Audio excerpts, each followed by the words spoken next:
Is Donald Trump the clear favorite and frontrunner to win the Republican nomination, or is he badly weakened and even an underdog against Ron DeSantis? At the onset of the Republican campaign, the polls are exceptionally divided on Mr. Trump's support among Republican primary voters. In national surveys since last November's midterm election, different pollsters have shown him with anywhere between 25% and 55% of the vote in a multi-candidate field. That's right, a mere 30-point gap. In just the last 2 weeks, an Emerson College poll found Mr. Trump leading Mr. DeSantis by 26 points, 55% to 29% in a multi-candidate field, while another poll over a similar period found Mr. DeSantis leading by 11 points, 39 to 28%. This is not normal. It's also a recent development. In the 3 months before the midterm election, 10 polling firms showed much more typical 12-point spread in Mr. Trump's share of support, between 45 and 57%.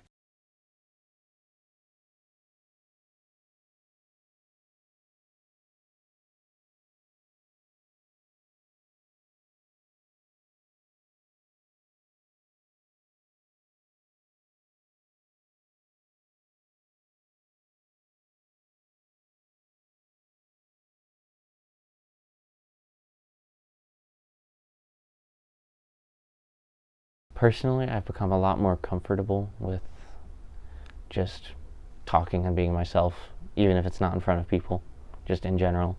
Like when I first started my show, I was like so reserved and I barely talked. I would only read back tracks and read PSAs, and then I'd just be like, this is what's next, and play it. But now I put a lot more of myself into my shows, and I feel like that's reflective in a lot of my schoolwork and stuff too. I feel like I've become a lot more comfortable putting myself out there in a professional and personal way. My name is Logan Kegel. I'm a senior at the University of Kentucky at the Martin School of Public Policy and Administration. It's going great. I'm just studying. It's been pretty busy. I really like my industrial organization class. It's with my favorite professor, Felipe Benguria. So yeah, he's great. Madam Secretary, please call the roll. Senator Boswell. Here. Senator Deneen. Here. Senator Douglas.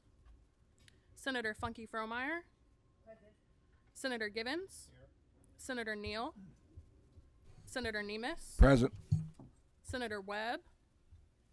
Senator Mays Bledsoe. Here.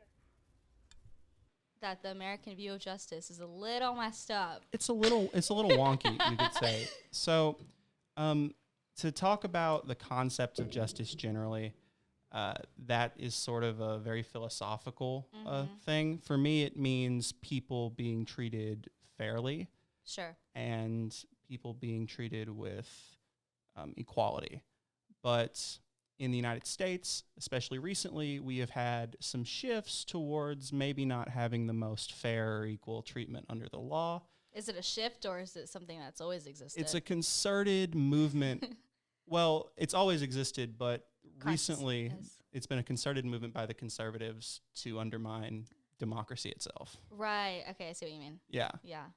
In the 60s, we had the Warren Court, which was headed by Chief Justice Earl Warren. That's one with like Brown v. Board, Gideon v. Wainwright, Miranda v. Arizona, all those cases that expanded your civil rights.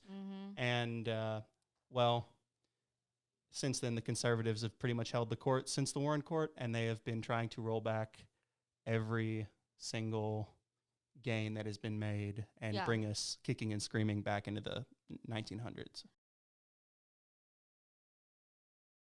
I'm here with Logan Kegel, a public policy and economics major at the University of Kentucky. One thing about Logan is that he loves to rank food, and he actually has the definitive list of the best fast food burgers that are available in Kentucky. Logan, can you share with us your top 3 favorite fast food burgers?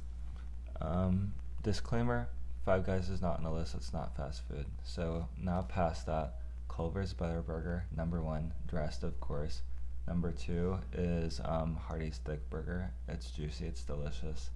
And number 3 is the Whopper. It's the classic burger done right, the best possible way.